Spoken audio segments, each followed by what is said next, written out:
Good morning, ladies and gentlemen. Good morning. I want to thank you all for coming out here on a Monday, and you could have had the long weekend, but some people work and some people don't work. But from the veterans community, we thank you very much. Come out to honor our veterans, past and present. And at this time, we're going to have Bob Moran come up here. He's my senior vice commander. He is going to be part of the MC group that we're going to be having in here, and also Jerome from the Veteran Service Department. So this is Bob Moran. He's my right-arm man. So at this time, we're going to call up the chaplain, do an opening prayer. Please stand, take your hats off.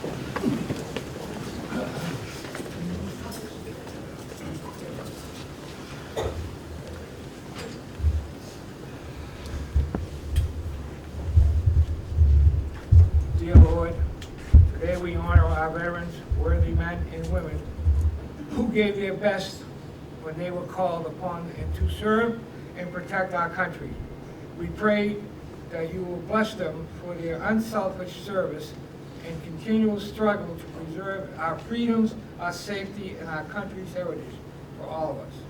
Bless them for their happiness, the hardships they faced, for the sacrifices they made, for their many different contributions to America's victories. We respect them, we thank them, we honor them, and we are proud of them. We pray that you will watch over these special people and bless them with peace and happiness. And if you've got a chance, you see a veteran, just say thanks for his service. Thank you, ladies and gentlemen. Thank you. Amen.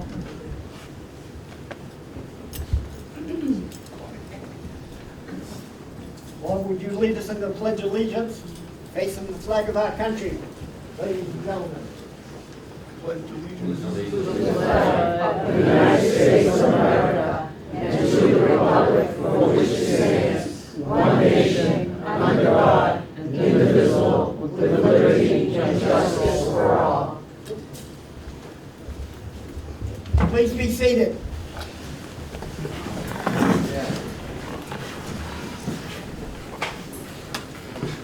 At this time, I'm going to call up the Director of the Veteran Service, Jerome.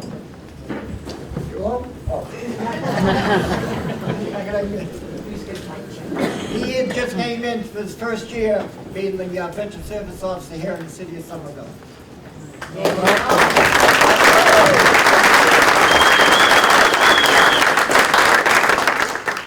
Well, thank you, everybody. Just want to say thank you for coming out. Happy Veterans Day to all of our veterans here in the room. Just want to, again, just say thank you for everybody here. What I just wanted to kind of just let you guys know as director here in Somerville, just kind of want you to know what we do. We're located over at the Tab building on 167 Holland Ave. So we have a team of 4. Myself, I have Nancy Blanchard, and I have Monique Harper and Michael Manugian. Great staff, great team. We're all here to support all of our veterans here in the city and beyond the city, to be honest with you. So I just want you guys to know who we are, where we're located, let you know that our doors are open, our phone lines are going. So any issues that you have, you just want to come by and say hello. We appreciate that. We want to know who you are so that we can better serve you guys. We are an office, but we want to be an office who serves. So please stop in, say hello, give us a call, let us know what's going on in your lives, what's happening with your family. Let us be a part of that because we want to be here for you and with you, all right? Third floor. We're on the 3rd floor, so 3rd floor of the Tab. So we had a great week so far for Veterans Day. We started off with the Henry Hansen ribbon cutting and rededication for Henry Hansen. It was an honor and a privilege for myself to do that as a Marine. That was a huge, huge honor to be able to do that. As a Marine, you know, a lot of us, I have the statue on my desk, and to be honest with you, I did not know that one of the gentlemen was right here in Somerville. So that was a huge honor for me and a good piece of history learned. So really appreciated that, good turnout. We also had our hero salute dedicating all of our, well, not all, but some of our residents here in Somerville for those who had honors, who served and gave back to their community as well. So great turnout, so we appreciate the families who put the time and effort in to doing the applications, to putting together a slideshow for their family and speaking, so that was a good turnout as well, so thank you for that. And then we have today. So we have this ceremony that we're doing today, just so everybody knows, for our veterans and family members of our veterans upstairs. Following directly after this, we will have a lunch for you. So we hope that you're able to stick around for that, for our veterans and family members. So again, just thank you for all that you do. Thank you for all that you are. Also just wanted to just kind of tell you for myself, as a veteran, this again is a huge honor for me to be able to do this. From the moment I left the Marine Corps back in 2001, this here is what I've been wanting to do, this position that I'm in now. Unfortunately, I did not know this position existed until 3 years ago when somebody approached me about, taking the position. So I've helped veterans out personally throughout my time after I left the Corps. And I mentioned that I did not know about this until about 3 years ago, is because I want veterans to know that you do have somebody in your community who is looking out for you, who wants to help you, who wants to assist you, and guide you through the process of working through the VA. VA is a great organization, but sometimes tricky to navigate. So we want to be here with you and for you with that. Again, thank you guys for being here. If you know of a veteran, you know of a family member, a text, a call goes a long way to those veterans. It means a lot to me. It means a lot to me to be able to see somebody with the veteran's hat and just saying thank you to them for their service. We don't always look for that, but it means a lot for them. I'll just tell you that now. So if you know anybody who's a veteran, please reach out to them, give them a call, give them a text, just say thank you for your service, and appreciate that. So again, thank you guys for being here. Jerome Thomas, if you need me, give me a call, come by, say hello, and we'll talk to you guys soon. Thank you.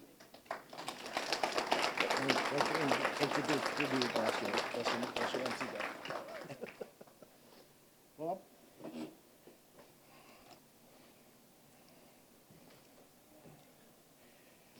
Okay, I'm going to introduce the mayor of the city of Somerville, Madam Mayor Ballantyne. Would you come up and say a few words, please, if you would? Good morning, everyone. Thank you. It's certainly an honor to join you all here today. Veterans Day gives us a moment to pause, reflect, and recognize the strength, courage, and selflessness of our veterans, who they embody. I want to extend my heartfelt gratitude to each veteran here today, as well as those who are no longer with us, for the sacrifices they have made. To the families and the loved ones who have supported our veterans, your resilience is immeasurable and deserves our deepest, deepest gratitude. I'd also like to acknowledge some of our elected officials who are with us today. State Representative Christine Barber.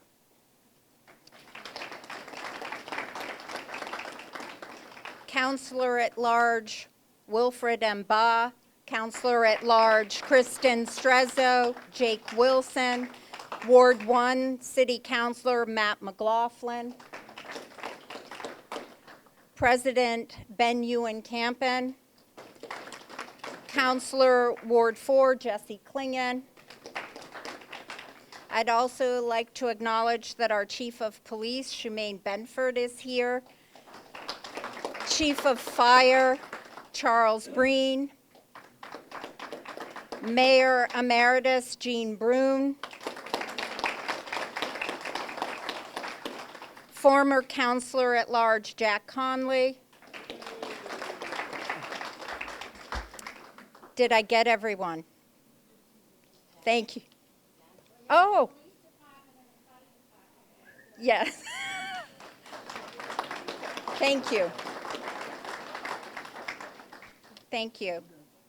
So today we stand together in a spirit of remembrance and gratitude for the courage of those who answered the call to defend our way of life.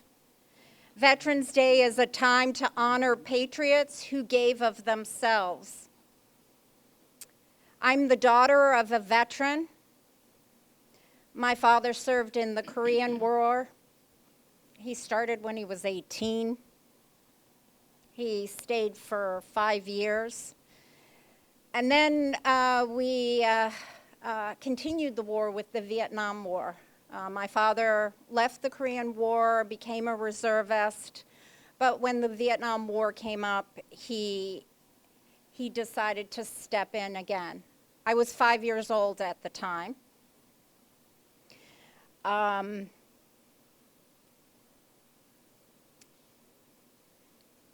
It's hard at 5 to really, understand, obviously, the details of it.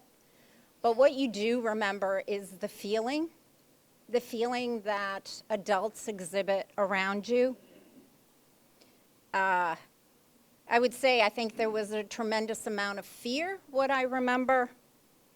And there was also a tremendous amount of love, because we had just moved to that neighborhood about a year, and we really got to know our neighbors. My father was gone over Thanksgiving, and we celebrate Christmas, the Christmas holidays, and I learned about how many kids there were in the neighborhood, how somebody makes mashed potatoes that's a little different than the way we do. But I do remember the love from our neighborhood. I also remember when my dad returned, he had a special skill. He was a mechanic. And he went to Vietnam. I say in the Korean War, he was in the Air Force. Not really quite sure how it worked out, but he ended up going into the Army for the Vietnam War because he had a specific skill, and that was aircrafts and engines. And Sikorsky helicopters were a really important tool, aircraft during the Vietnam War. So he was fixing those. He was close to the front line, but he also talked about the camaraderie with his other fellow servicemen. And he said to me, Katjana, the Air Force has it so much better than the Army. And so what I learned is they also played pranks on one another, the different servicemen, or services. And so what he said they would do is they would say they had special operations they needed to do. They needed to go over to the Air Force to get some supplies. And what I really learned they did is that they flew the helicopters over, and then they would hook up onto supplies like food, and also I heard there was a bit of alcohol there, and then carried it over to the Army bases, so at Thanksgiving and at the holidays. And as I've shared this story with a few, they said yes, the pranks between the different services did happen. So while it was a scary time in Vietnam, certainly for my father, the camaraderie, the love between you all that you exhibited for one another, the jokes, made the stress of living or experiencing a war a little less lonely. We can only just begin to understand and the ways that they were able to rebuild their lives of service also when they returned back to their communities. So many of you who are here as veterans now, you've given so much of your time to our community in many ways, and I truly, truly thank you for that. Our community thanks you for that. This makes it especially meaningful to be here at the Dilboy Post, a place of camaraderie and support where veterans gather, lift each other up, and strengthen our community. It's a reminder that so many veterans serving others is of second nature. It's who they are, whether in uniforms or as neighbors, mentors, as friends. But honoring our veterans means more than words. Every veteran that calls Somerville home deserves essential resources, health services, and programs that makes their transition to civilian life successful and fulfilling. As mayor, I'm committed to making that a reality. As the statewide commissioner Santiago has said, Somerville has one of the best, I don't know if I'm really supposed to say that public, but I'm going to take it, as, the best veteran services department in the state. I'm proud to have added resources and staff to that since I've been in office. And as you heard our veteran service director say, we thank him and his leadership for bringing us here today, as well as his dedicated service to help ensure the veterans receive the resources and the supports to thrive. I also want to thank our Health and Human Services Department for their work to provide comprehensive care, advocacy, and assistance to our veteran community. I'm incredibly proud of the city's staff hard work to provide the support to our veterans, and especially what they deserve. Thank you.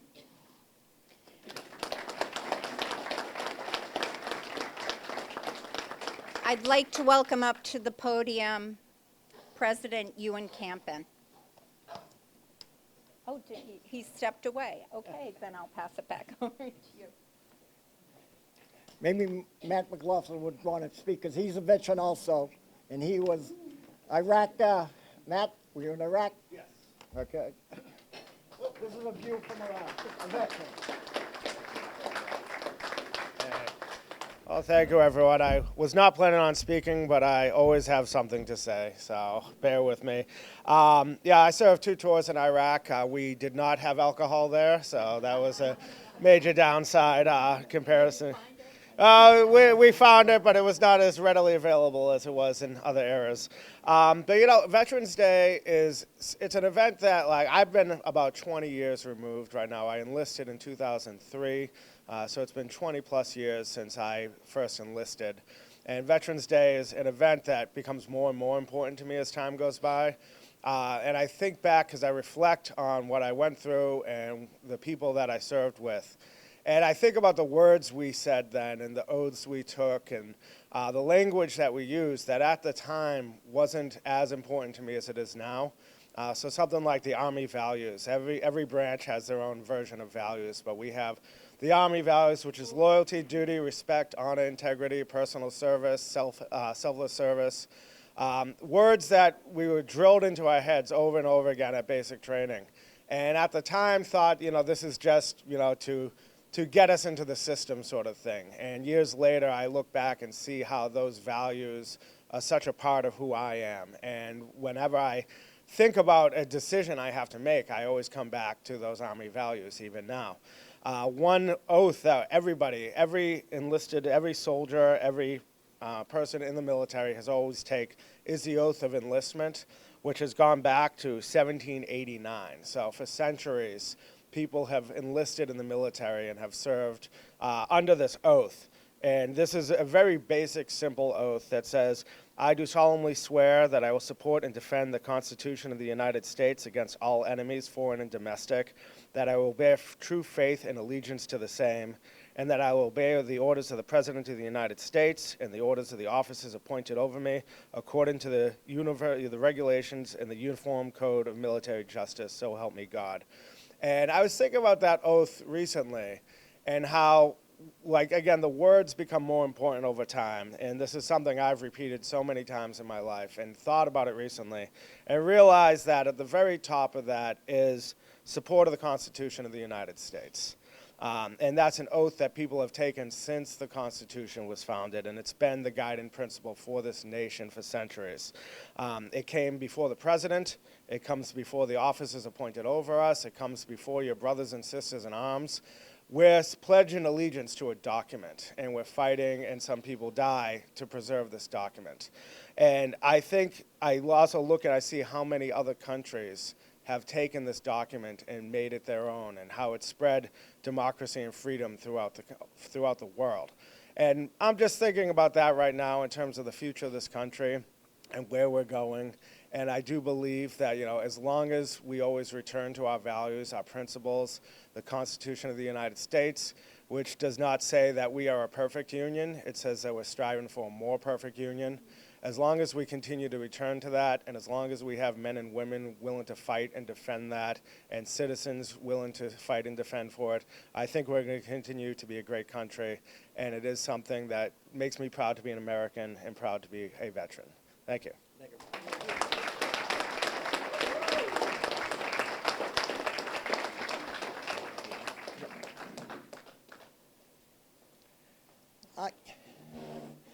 Madam Mayor, you talked about chivalry in the service and camaraderie. I'm going to tell you a story, what had happened. This was in May of 1968. We were up in I Corps. I Corps is the most southern point in Vietnam. We were about 12 miles from the DMZ. I was attached to a medevac unit, A Company, 15th, 1st Cavalry Division, 67, 68. One of our chopper pilots, a young man from Dallas, he gets a letter after he came back from a mission. His father had passed away. So they got him home, and after his 30-day leave, he tells his mother he's going back to Vietnam. His mother asked him, why? My friends are there, and I need to help them. So he comes back. He gets out on his first mission after returning. The helicopter takes one round, a .50 caliber. It went through his rib on the left-hand side and come out on the right. And that, he didn't have to happen because he was an only son. Those are events that we can't hold, but he didn't have to go back. It was the woman's only son. And so she buried her husband 6 weeks. 2 weeks after he returned, she was burying him. These are some of the stories that happened in Vietnam.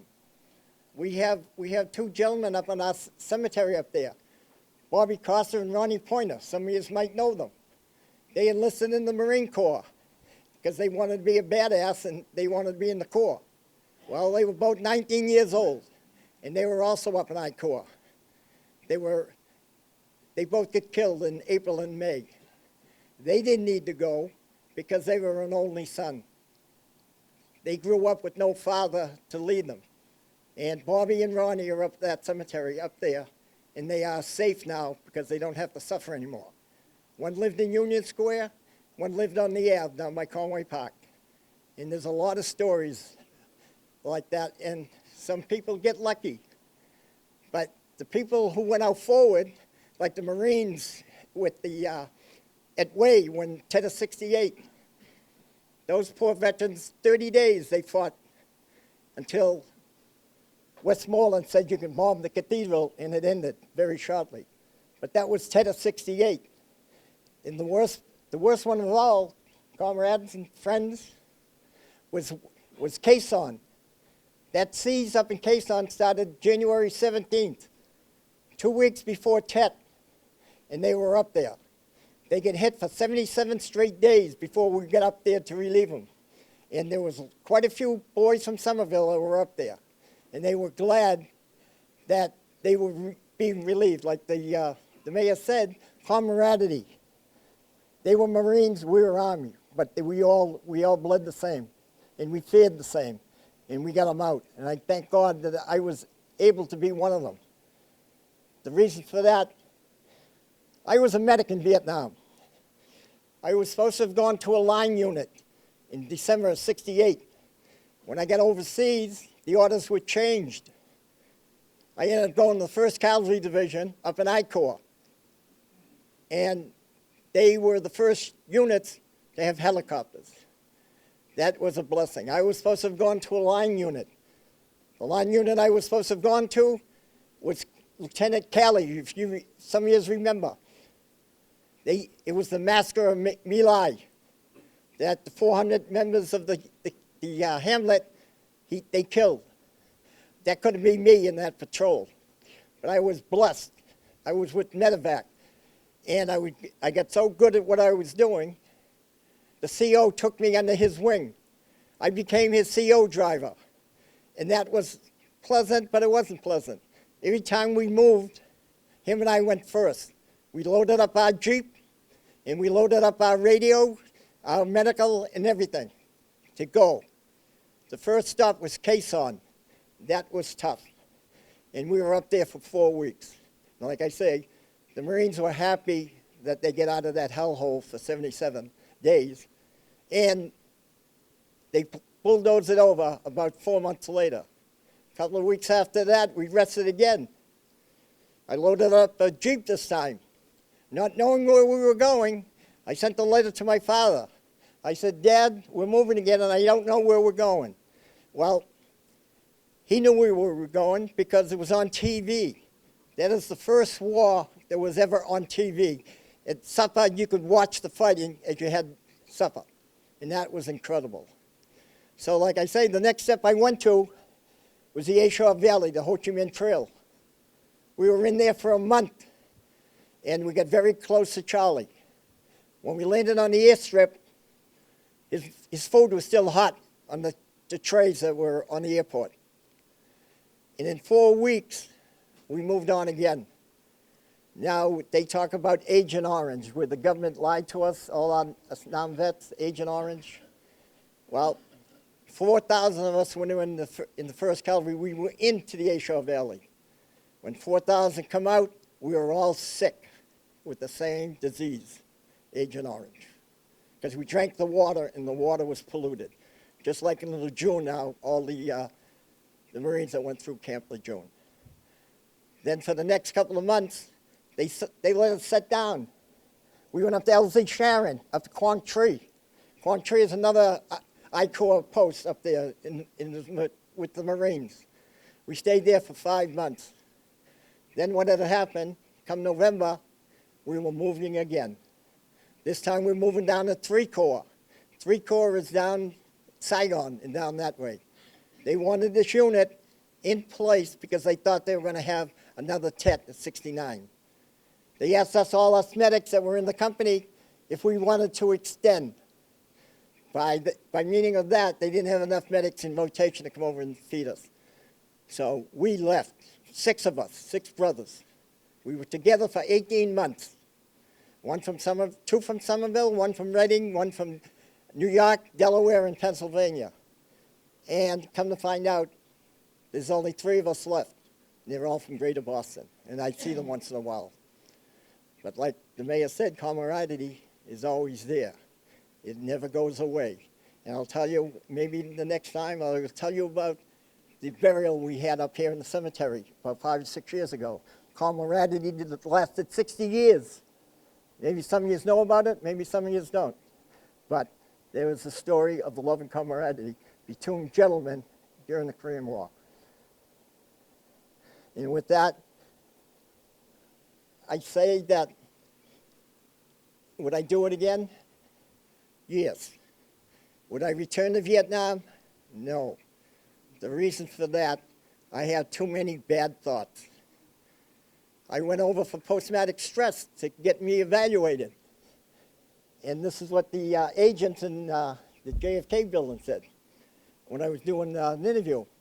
Do you hear people talking in your sleep? I said, no. Should I? And she asked me why. I looked her right in the face, and I said to her, dead people don't talk. She says to me, what are you talking about? I said, dead people don't talk. And that's what I remember. The suffering and the sorrow that I seen come through an aid station that will never go away. My first wounded patient, I was sick for 3 days. We pulled him off a helicopter maybe 2 or 3 o'clock in the morning. My hand went inside his shoulder. And from that, it took me 3 days to straighten up. So I got to the point, better him than me, and that's how you survived in Vietnam, in most of them. Especially the infantry. They were out in that field constantly all the time. They were at fire bases, they were doing patrols. I was fortunate, I was on an LZ. Some say yes, some say no. The LZ is the second line of defense in the whole country, and that's where we stayed most of the time. With that, I want to say thank you, and just remember, veterans are always alive. They don't pass away. They are here in memories and everything else. So with that,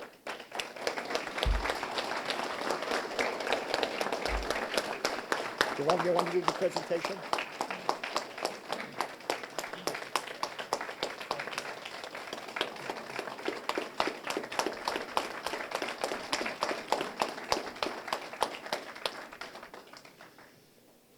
Well, Bob, I just want to say thank you for sharing your heart and for sharing your words. For all of you out there, I just want you all to know that takes a lot. That takes a lot of courage. That takes a lot of courage to be able to step up and speak the past, to speak the issues that you've dealt with. So with that, I would just add in there. Again, a lot of us that went in, we went in as young men, 18, 19 years old. We had a lifetime at 18 and 19 years old of service, and a lot of us came out still young men, 20, 21, 22, and some of us made it to retirement, which was great. But if you know a veteran, speak up, say hello, say thank you. Just see where they are. See where they are. A lot of us don't speak. A lot of us smile. A lot of us keep going. But there's a lot of pain, there's a lot of hurt, there's a lot of issues down there that we just don't speak. If you are that veteran, know again that our office is open, our doors are open, and we want to hear from you. Our doors are closed at that point in time, so we can hear from you. So we can talk about whatever issue that you're going through or whatever feelings that are there, whatever dreams, whatever emotions, whatever's haunting you, whatever's there, whatever pain, medical, physical, mental. We're here. We want to help you, so reach out to us when you can, okay? So with that, if you guys don't mind, we'd like to do a national anthem, and then we'll wrap it up with our wreath laying ceremony. Yeah.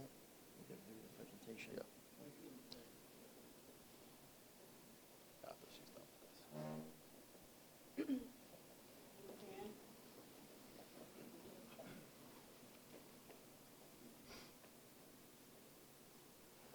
Oh, say, can you see by the dawn's early light what so proudly we hailed at the twilight's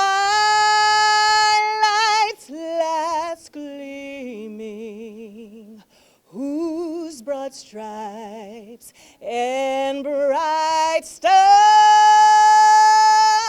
through the perilous fight o'er the ramparts we watched were so gallantly streaming, and the rockets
So that was beautiful. Before we go outside, folks, I would like for all of our veterans, if you're comfortable with it, please come around from the side, come up, just say your name, we branch the service that you're in, and we have a gift for you. So start making your way over, if you can. To the right side.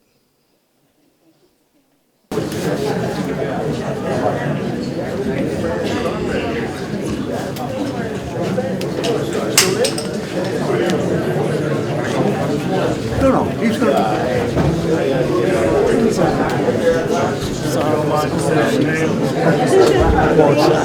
My name is Gene Broom, and my service. Ladies and gentlemen. My name is Gene Broom, and I served in the U.S. Army during the World War II. Hey, ladies and gentlemen, silence, please. Thank you. Well, thank you for your service, sir. Thank you, Gene. Thomas White, 1st Cavalry Division, Vietnam, 1969-1970.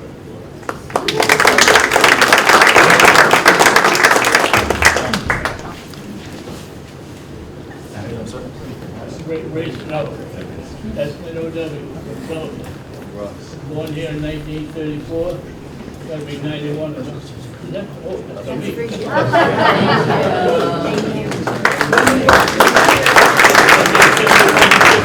U.S. Navy, destroyer squadron.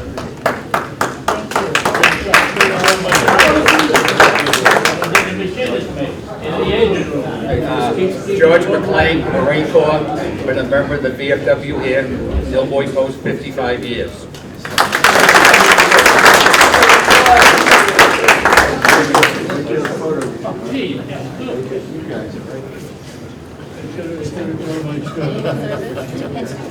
Ryan J. Brady, Spec 4, Vietnam, 67 68.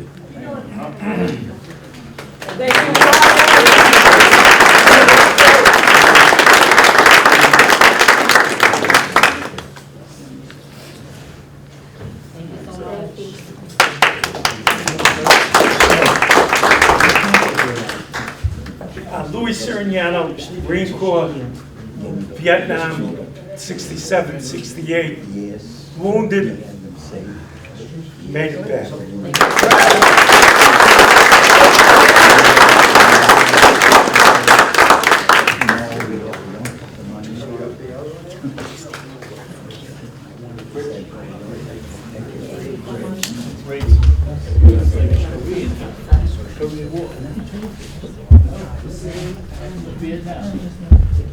Ray Sean Powell, 1st Cavalry Division, 2020.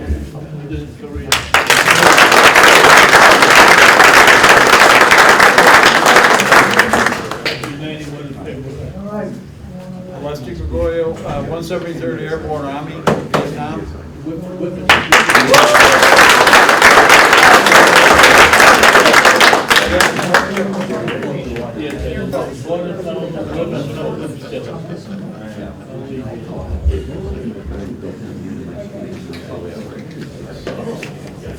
Tom Gorman, U.S. Army,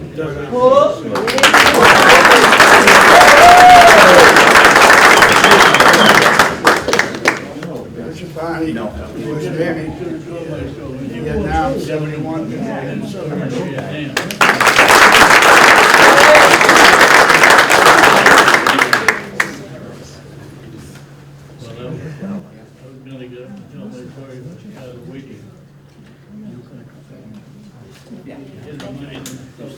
Joe Goss, U.S. Army.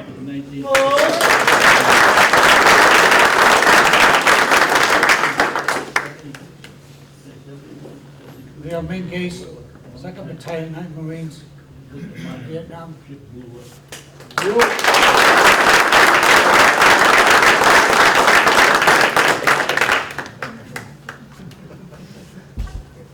Matt McLaughlin, 10th Mountain Division, 2003 to 2008.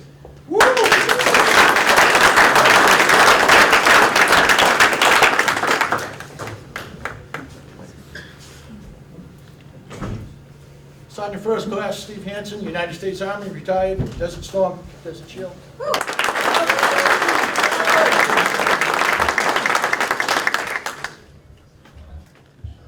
Bob Hardy, United States Army, 67, 68, Vietnam, 1st Cavalry Division. Ian Mulder.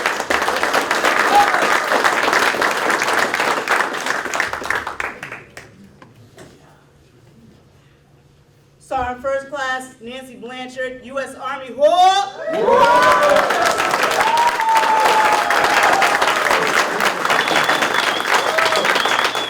Bosnia and 2 tours in Operation Enduring Freedom, Afghanistan.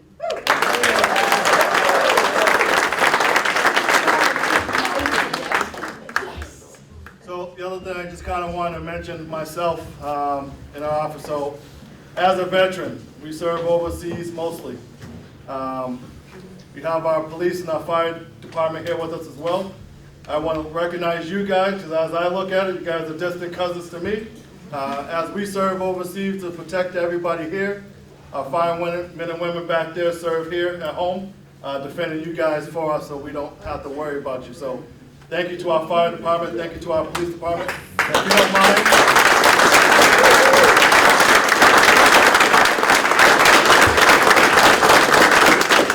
if you don't mind, I have something for you as well. If you want to just come around to the right side as well. And just, say your name After these last big coins are being passed out, we're going to lay the wreath on our walk up there.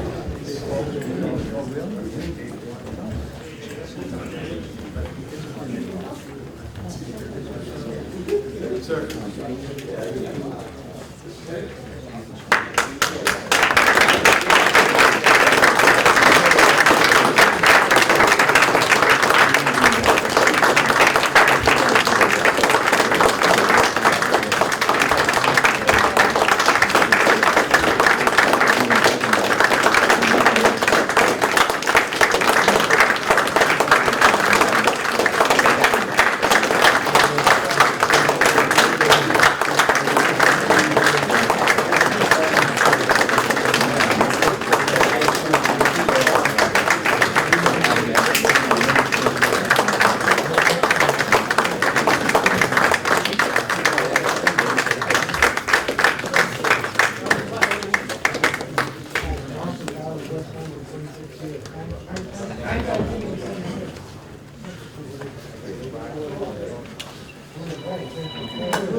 City plan out there in the stones, so the mayor and our scout is going to do the lay wreath. I want to also just thank our Veterans Commission as well for all that dedication.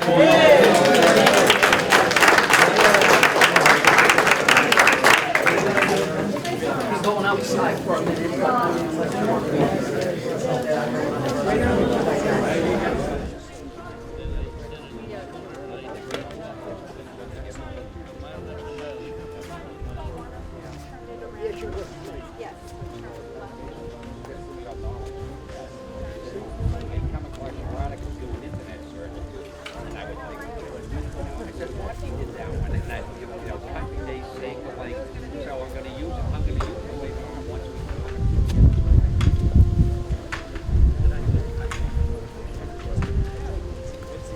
Okay, that ends our ceremony. If you want to go upstairs and have something to eat, you're more than welcome. Yes, friends. Part of our, I know, it's